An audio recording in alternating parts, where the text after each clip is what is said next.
예수님은 제자들을 부르시고 그들을 세상에 보내셨습니다. 제자들에게 전도의 원리와 방법을 말씀하셨고 이 세상의 현실에 대해서 말씀하셨습니다. 이제 세 번째로 제자들이 세상에 나아가 복음의 증거자로 살면서 치러야 할 대가에 대해서 말씀하십니다. 사랑하려고 한다면 사랑의 대가를 치러야 합니다. 사랑은 공짜로 오는 것이 아닙니다. 사랑할수록 그 대가는 커집니다. 소중한 것은 쉽게 얻어지지 않습니다. 전도를 하여 한 생명을 얻게 되는 것은 소중한 일이지만 세상에서는 환영받는 일이 아닙니다. 사탄의 입장에서는 자신의 것을 빼앗기는 일이기에 호락호락 넘겨주지 않습니다.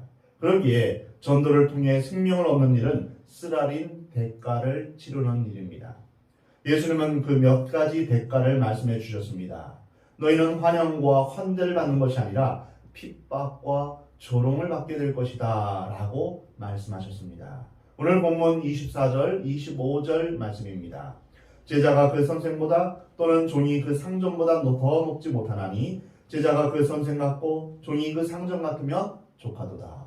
집주인을 바알세불이라 하였거든 하물며 그 집 사람들이랴. 여기서 예수님은 자신을 선생 또는 주인이라고 말씀하십니다.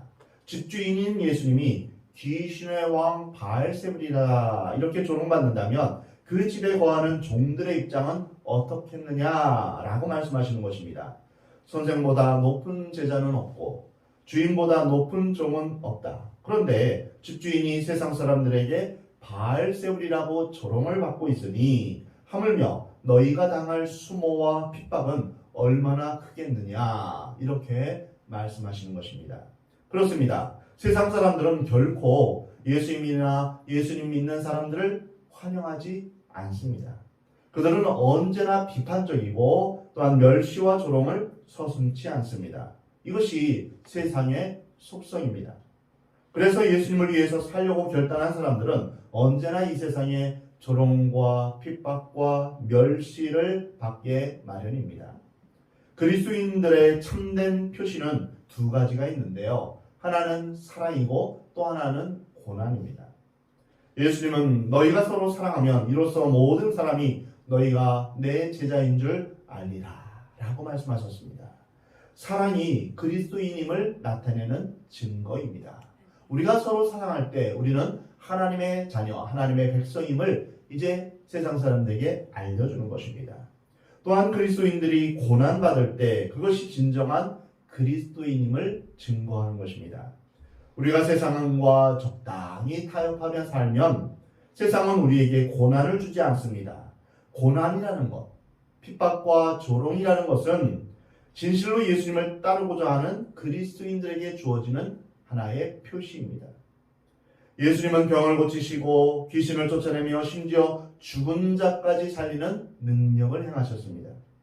귀신 들렸던 사람이 고침받고 불치병에서 치유받은 사람의 입장에서는 그 이상 기쁜 일이 없습니다. 그러나 예수님에 대해서 시기와 질투와 조롱의 감정을 갖고 있는 사람들은 그것을 하나님이 주신 능력이라고 보지 않았습니다. 오히려 예수님이 귀신을 쫓아내는 경우에 귀신의 왕인 바알세불의 힘을 힘입어서 이제 힘을 빌린 것이라고 엉뚱하게 해석합니다. 어떤 사람이 선을 행했는데 받는 사람의 입장에서는 그것을 선으로 볼 수 있고 악으로 볼 수도 있는 것과 마찬가지입니다. 그 예로 떨어진 물건을 주어서 주인에게 주었는데 그 물건을 훔치려 했다 이렇게 누명을 씌울 수 있다는 것입니다. 예수님에 대해서 반감을 가진 사람은 늘 이런 태도를 취합니다. 예수님 당시에 유대교와 로마의 정치 세력이 바로 기독교를 핍박하는 세력이었습니다. 그들은 그리스도인들을 이용한 무자비한 세력이었습니다. 기독교를 이 세상에서 없애려 하고 말살시키려고 했습니다. 그러나 기독교는 이러한 핍박과 박해 속에서 결코 사라지지 않았습니다. 핍박과 박해를 받을수록 더욱더 활활 타올랐던 것입니다. 130년 전 한국에 들어왔던 선교사님들이 얼마나 많은 조롱과 수모를 당했는지 모릅니다. 한국 교회에서는 처음부터 박해의 역사, 순교의 역사입니다.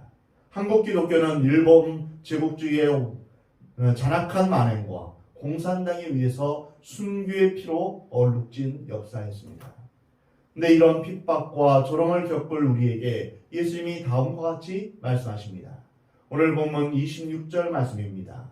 그런즉 그들을 두려워하지 말라. 감추인 것이 드러나지 않을 것이 없고 숨은 것이 알려지지 않을 것이 없느니라. 예수님은 핍박과 조롱 앞에서 한마디로 두려워하지 말라라고 말씀하십니다. 죽음 앞에서 안심하니 두려워하지 말라. 말씀하신 예수님은 세상의 핍박과 조롱 앞에서도 두려워하지 말라라고 말씀하십니다. 오늘 본문에서 예수님은 두려워하지 말라라는 말씀을 3번이나 하시는데요. 왜 우리는 두려워하지 않아야 될까요? 첫 번째로는 두려워하지 않는 이유가 26절에 나옵니다. 왜 우리는 두려워할 필요가 없습니까? 그것은 최후 심판이 있기 때문입니다. 최후 심판 때는 모든 감추인 것이 드러나게 됩니다. 숨은 것이 알려지게 됩니다. 그러므로 두려워하지 말라고 말씀하십니다. 거짓이란 영원히 숨길 수 없다는 것이 진리입니다. 불법이란 결코 어둠의 장막에 숨어 있지 못합니다. 진리는 최후의 승리를 안겨다 줍니다. 그러므로 현실적으로 고난당하고 억울하게 오해와 조롱을 받는다 하더라도 조금 더 답답하거나 원망할 필요가 없습니다. 진리가 매도당하고 진실이 감추어진다고 해서 그것이 영원히 사라지는 것은 아닙니다. 왜냐하면 반드시 그것은 온 천하에 드러나기 때문입니다. 일시적으로 불합리한 현상에 대해서 너무 초조하게 결론을 내리지 마십시오. 왜 의인이 저렇게 득세하고 의롭게 살려고 하는 사람들, 왜 악인은 저렇게 득세하면서 의롭게 살려는 사람은 왜 이렇게 고난을 당합니까? 라면서 절망하지 마시 바랍니다. 여러 가지 교육을 했는데 다 후사가 되더라도 좌절하지 마십시오. 하나님의 더 오묘한 뜻과 계획이 있음을 여러분 믿으시기 바랍니다. 내가 원하는 방법으로, 내가 원하는 방향으로 모든 일이 이루어지지 않는다 하더라도 오히려 하나님 앞에 감사할 조건이 우리에게 있습니다. 예수님은 우리에게 핍박이 올수록 더욱 적극적으로 담대하게 복음을 전하라고 말씀하십니다. 오늘 본문 27절 말씀입니다. 내가 너희에게 어두운 데서 이르는 것을 광명한 데서 말하며 너희가 귓속말로 듣는 것을 집 위에서 전파하라. 이 세상은 영원하지 않습니다. 반드시 종말의 때가 옵니다. 우리 인생도 영원하지 않습니다. 반드시 마지막 때가 옵니다. 그러므로 고난과 핍박과 어려움이 있을 때 염려하지 말고 담대히 계속 전진하라고 말씀하십니다. 지금까지 예수님은 제자들에게 개인적으로 말씀해 주셨습니다. 27절 말씀에 어두운 데서 이르는 것을 광명한 데서 말한다 라고 하셨는데, 이것은 지금까지 주님이 제자들에게 개인적으로 말씀하신 것을 이제는 공개적으로 말하라 라고 말씀하신 것입니다. 귓속말로 들었던 것을 이제는 모든 사람이 다 들을 수 있도록 공개적으로 적극적으로 복음을 증거하라고 말씀하십니다. 우리 믿음의 가장 큰 적은 두려움입니다. 복음에 대한 소극적인 태도입니다. 특히 핍박을 받으면서 또는 모든 환경이 잘 풀리지 않으면 사람들은 움츠러들고 의기소침해집니다. 두려움이란 자기 자신을 바라볼 때 생기는 그런 불안한 생각입니다. 인간이 갖는 두려움의 근본 동기는 바로 하나님을 신뢰하지 않기 때문입니다. 하나님보다 자기 자신을 의지하기 때문입니다. 두려움이 생기면 부정적인 생각이 들고 소극적인 태도를 갖게 됩니다. 그래서 예수님은 두려워하지 말라. 이제는 소극적인 태도에서 적극적인 태도로 나아가라. 개인적으로 말한 것을 지붕 위에서 큰 소리로 말하라. 주저하지 말아라. 뒤돌아서지 말라. 라고 말씀하시는 것입니다. 예수님이 우리에게 두려워하지 말라라고 하신 두 번째 이유는 바로 28절 말씀입니다. 몸은 죽여도 영혼은 능히 죽이지 못하는 자들 두려워하지 말고 오직 몸과 영혼을 능히 지옥에 멸할 수 있는 일을 두려워하라. 우리가 두려워하지 않을 이유는 바로 심판하시는 하나님이 계시기 때문입니다. 일반적으로 사람들은 영적인 그런 것에 관심을 갖기보다 육체적인 것에 관심을 갖는 경향이 있습니다. 정신적인 것보다는 물질적인 경향이 있습니다. 그래서 사람들이 두려워하는 대상들은 육체를 죽이는 사람들, 나의 삶을 힘들게 하는 사람들입니다. 예를 들면 정치 권력자나 경제 권력자들을 두려워합니다. 직장 상사를 두려워합니다. 눈치를 봅니다. 그러나 세상 사람들은 나에게 먹을 것을 빼앗을 수 있고 경제적인 것을 빼앗을 수 있고 육체적인 학대를 가할 수는 있지만 나의 영혼과 신앙은 빼앗을 수 없습니다. 시편 56편 11절에서 내가 하나님을 의지하였은즉 두려워하지 아니하리니 사람이 내게 어찌하리까. 내 육체와 내 몸을 죽이는 자를 두려워하지 말라. 내 육체와 몸뿐 아니라 내 영혼까지 지옥에 보낼 수 있는 하나님을 두려워하라. 이 말씀입니다. 우리가 세상을 두려워하지 않고 살아가는 이유가 바로 여기에 있는 것입니다. 진정으로 두려워할 대상은 바로 하나님이십니다. 하나님을 무서워할 줄 알아야 합니다. 이것이 바로 하나님을 경외하는 삶입니다. 하나님을 경외하는 삶은 두 가지 태도를 갖게 됩니다.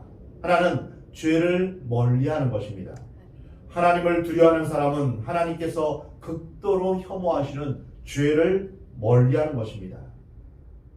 말로는 하나님을 두려워한다고 하면서 밥 먹듯 죄를 범하는 것은 모순입니다.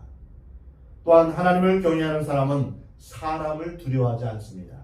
잠언 29장 25절에 사람을 두려워하면 올무에 걸리거니와 여호와를 의지하는 자는 안전하리다. 사랑하는 성도 여러분, 모두 하나님을 경외하는 삶을 사시기 바랍니다. 태양을 본 사람은 결코 촛불에 만족하지 않습니다. 태양이신 하나님을 경험한 사람은 촛불 같은 세상의 진리에 별로 상관하지 않습니다. 예수님이 세 번째로 말씀하신 두려워하지 말아야 될 이유가 오늘 보면 29절에 말씀합니다. 참새 두 마리가 한 아사리온에 팔리지 않느냐. 그러나 너희 아버지께 허락하지 아니하시면 그 하나도 땅에 떨어지지 아니하리라. 왜 우리는 두려워할 필요가 없을까요? 첫 번째는 심판이 있기 때문이요. 두 번째는 하나님이 계시기 때문입니다. 세 번째는 바로 하나님이 우리를 너무 잘 알고 계시며 우리에게 관심을 갖고 계시기 때문입니다. 마태복음 6장 26절에 공중의 새를 보라. 심지도 않고 거두지도 않고 창고에 모아두지도 아니하되 너희 하늘 아버지께서 기르시나니 너희는 이것들보다 귀하지 아니하냐. 오늘 본문 말씀에서 참새는 두 마리가 겨우 한 아사리온에 팔린다고 했습니다. 한 아사리온은 1데나리온의 16분의 1입니다. 1데나리온은 이제 하루 품꾼의 이제 품삯입니다. 그러면 그것의 16분의 1이면 이제 몇천 원 정도 되겠죠. 이제 그 참새 두 마리가 몇천 원에 팔릴 정도로 그렇게 하찮은 존재이지만 참새 한 마리가 날아다니다가 땅에 떨어져 죽는 것도 우연이 아니라 바로 하나님의 뜻이 있고 계획이 있다는 것입니다. 우리가 상상할 수 없는 부분까지도 하나님은 친히 모든 것을 아시고 간섭하신다는 것입니다. 하나님은 결코 침묵하시거나 무관심하지 않으십니다. 오늘 본문 30절에서는 너희에게는 머리털까지 다 세신 바가 되었다라고 말씀하십니다. 여러분 중에 혹시 자신의 머리털 숫자를 아시는 분이 있습니까? 하나님은 여러분 자신보다 여러분에 대해서 더 관심을 갖고 계시며 나 자신보다 나를 더 사랑하시는 분이십니다. 하나님은 어떻게 우리 머리카락까지 다 세고 계실까요? 매일 빠지는 머리카락까지도 어떻게 다 계산하실까요? 우리는 이러한 하나님의 사랑과 관심에 어쩌면 이해가 되지 않을 수 있습니다. 창세전에 나를 택하신 이유도 알 수 없습니다. 하나님이 왜 나를 사랑하시는지 그것도 알 수 없습니다. 내가 태어나기 전 하나님이 나를 교육하셨다는 그 말씀도 이해되지 않습니다. 그렇지만 우리가 아는 것은 우리를 사랑하시며 나를 그렇게 자상하게 철저하게 나를 아시고 내 머리카락까지도 다 세시는 하나님이시라는 것입니다. 그러니 염려하지 말라, 두려워하지 말라. 머리털까지 세시는 그 하나님이 하물며 너의 일거수일투족을 알지 못하겠느냐? 너의 섭섭함을 모르겠느냐? 너의 외로움을 모르겠느냐? 지금 내가 억울한 일을 당한 것을 어찌 모르겠느냐? 다 알고 있다 라고 우리에게 말씀하십니다.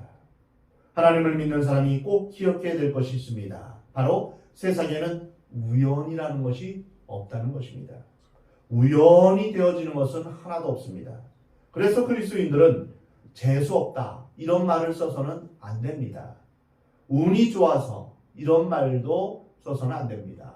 우리는 운명론적으로 태어난 것이 아닙니다. 하나님께서는 우리의 모든 것에 다 관심을 갖고 계십니다. 모든 것은 다 필연입니다. 그리스도인들에게 일어나는 모든 것은 하나님의 섭리요 계획입니다. 세상에서 억울함을 당하고 고난을 겪을 때 우리는 하나님을 원망해서는 안 됩니다. 오히려 하나님을 더욱더 의지해야 됩니다. 반드시 하나님께서 우리를 선한 길로 인도해 주실 것을 여러분 믿으시 바랍니다. 특별히 우리의 인간적인 생각으로 도저히 이해되지 않는 그러한 부분이 많이 있습니다. 이해되지 않는 것은 하나님의 사랑입니다. 나에게 내 주위에 어려움이 닥칠 때 우리는 영적인 안목을 지녀야 합니다. 하나님의 선한 뜻이 반드시 거기에 있습니다.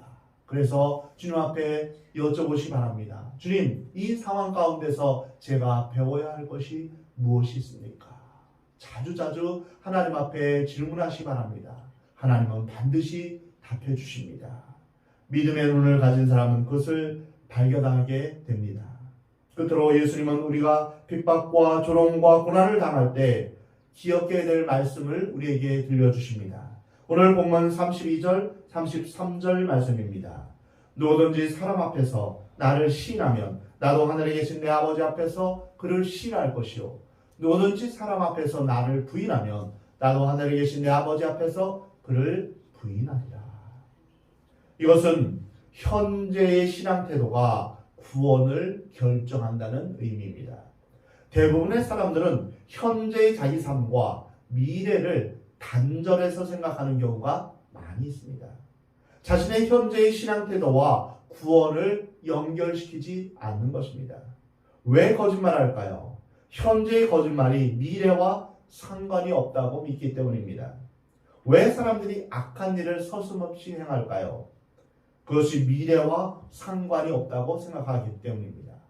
왜 하루하루 빈둥빈둥거리면서 게으를까요? 그것은 자신의 미래와 상관이 없다고 생각하기 때문입니다. 사람들은 현재만 잘 넘기면 괜찮다고 생각합니다. 지금 이 상황에서 눈만 가리면 된다. 이 상황만 넘기면 모든 문제는 잘 해결될 것이다. 이렇게 생각합니다. 그래서 쉽게 죄를 짓습니다. 그러나 사람의 눈에는 모든 것이 감추어진다 할지라도 CCTV에는 찍히지 않는다 할지라도 하나님은 모든 것을 알고 계시며 보고 계십니다. 가장 은밀한 것도 그날에는 큰 소리로 지붕 위에서 알려질 것이라고 말씀하십니다. 32절 33절의 말씀의 의미는 첫 번째로 우리의 마음에서 예수 믿고 신할 것이 아니라 사람 앞에서 반드시 우리가 믿음을 고백해야 된다는 것입니다. 예수님이 사람들 앞에서 증언되어야 한다는 뜻이 여기에 있습니다. 여러분, 예수님을 증거하는 여러분 되시기 바랍니다. 이것이 바로 예수님을 시인하는 것입니다. 사람 앞에서 예수님을 시인하는 것, 이것은 바로 전도하는 것입니다. 내가 예수님을 믿고 예수님 믿으면 우리가 구원받고 생명을 얻으며 하나님의 자녀가 됩니다. 이렇게 예수님을 드러내는 삶을 살아야 합니다. 두 번째로 예수님은 하나님과 인간을 연결하는 중보자요 대제사장임을 말씀하고 있습니다. 예수 그리스도를 통하지 않고는 천국에 갈 사람이 아무도 없다는 것입니다. 예수님은 이렇게 말씀하십니다. 내가 곧 길이요 진리요 생명이니 나로 말미암지 않고는 아버지께로 올 자가 없느니라. 예수님을 통해야만 우리가 하나님의 자녀가 되며 예수님을 통해야만 영원한 생명을 소유할 수 있습니다. 어떤 사람은 생각하기를 우리가 세상에서 착한 일을 하고 선한 마음을 가지면 하늘이 감동할 것이다 이렇게 생각합니다. 그러나 하늘은 감동하지 않습니다. 인간의 선행이나 도덕은 살아가는 데 필요합니다. 그러나 천국 가는 데는 아무런 도움이 되지 않습니다. 선행이나 도덕으로 우리의 존재가 완전히 변화되는 것이 아닙니다. 하나님의 나라는 예수님 없이는 갈 수 없습니다. 우리의 죄 문제를 해결하지 않고는 거룩하신 하나님 앞에 갈 수 없는 것입니다. 예수님은 하나님 앞에서 우리를 시인하신다라고 말씀하십니다. 여기서 중요한 사실은 내가 예수님 믿는다 이렇게 고백하는 것으로 충분하지 않다는 것입니다. 구원이라는 것은 내가 예수 믿는다는 것을 고백하는 것을 넘어서 예수님께서 내가 너를 안다 이렇게 말씀하셔야 됩니다. 신앙은 관계입니다. 하나님과의 관계이며 사람과의 관계입니다. 내가 유명한 누구누구를 안다. 대통령을 알고 나는 유명한 운동선수 누구를 안다. 물론 우리는 다 알죠. 그 사람을 이제 검색하거나 그 사람이 활동하는 것, 그런 것을 우리는 다 압니다. 문제는 그와 관계 있는 사람이 되느냐는 것입니다. 그 사람이 나를 모르면 다 헛것입니다. 그가 나를 알아야지 진정한 관계를 갖는 것입니다. 나는 그를 알고 그 사람도 나를 알아야 됩니다. 서로 대화하며 서로 친밀한 관계를 맺는 것, 이것이 중요합니다. 호세아 선지자가 말한 우리가 여호와를 알자, 힘써 여호와를 알자. 이 권면은 우리에게 필요한 말씀입니다. 하나님을 아는 것은 지식적으로, 학문적으로 아는 것으로 그쳐서는 안 됩니다. 경험적으로 알아야 됩니다. 우리가 하나님을 경험하고 하나님께서 나를 인정하는 관계가 되어야 됩니다. 그래서 하나님과 친밀한 관계를 누리는 것입니다. 여러분, 친밀한 관계를 누리기 위해서는 무엇을 해야 될까요? 대화가 필요합니다. 그래서 우리는 하나님께 대화하는 것이 무엇을 통해서 대화합니까? 기도를 통해서 대화합니다. 그래서 여러분, 될 수 있는 대로 여러분 기도의 자리에 오시기 바랍니다. 은혜의 자리에 오시기 바랍니다. 새벽 기도나 수요 기도회나 금요 기도회 왜 오셔서 주님 앞에 가까이 하고 또한 주님 앞에 기도하며 주님과 친밀한 관계를 여러분 누리시기 바랍니다. 예수님이 내가 너를 안다. 이 말씀을 우리가 들어야 합니다. 우리는 거짓으로 주여 주여 할 수 있습니다. 형식적으로 교회 다닐 수 있습니다. 가정의 평화를 위해서, 나의 마음의 평안과 위로를 받기 위해서, 자신의 소원을 이루기 위해서, 누가 가라고 하니까 마지 못해가지고 할 수 없이 교회에 올 수도 있습니다. 교회 안 가면 벌 받을 것 같으니까 오는 사람도 있습니다. 예수님은 말씀하십니다. 정말 네가 세상에서 나를 인정했느냐? 나를 증언하고 나를 진실로 믿었느냐? 세상에서 나를 증언했으면 나도 너를 하나님 앞에서 증언할 것이다. 그러나 겉으로 아무리 믿는 척해도 마음속으로는 네가 나를 증언하지 않는다면 하나님 앞에서 나는 너를 모른다고 할 것이다. 이것이 바로 구원입니다. 내가 예수님 믿는다고 외치는 것, 내가 예수님을 영접했다고 이렇게 말하는 것보다 더 중요한 것은 예수님이 나에게 이렇게 말씀하시는 것입니다. 내가 너를 안다. 내가 나를 위해 기도했지. 나를 위해 고난을 받았지. 나를 위해 조롱도 받았지. 나를 위해 헐벗고 배고픈 것을 겪었지. 정말 나는 너를 안다. 이렇게 인정받는 저와 여러분이 되기를 하나님은 원하십니다. 사람들에게 인정받는 것, 이것이 중요한 것이 아닙니다. 예수님이 내가 너를 안다. 이렇게 예수님 앞에 인정받는 저와 여러분이 되기를 하나님은 원하십니다. 사람들 앞에서 나는 예수님을 믿는 사람이라고 확실하게 고백하며 예수님 믿는 것은 참으로 좋은 것입니다. 여러분, 예수님 믿어보세요. 이것이 바로 예수님을 시인하는 것입니다. 증거하는 것입니다. 사람을 두려워하지 말고 하늘과 땅의 모든 권세를 가지신 하나님을 두려워하며 우리를 구원하신 예수 그리스도를 증거하는 복된 저와 여러분의 삶이 되기를 하나님은 원하십니다.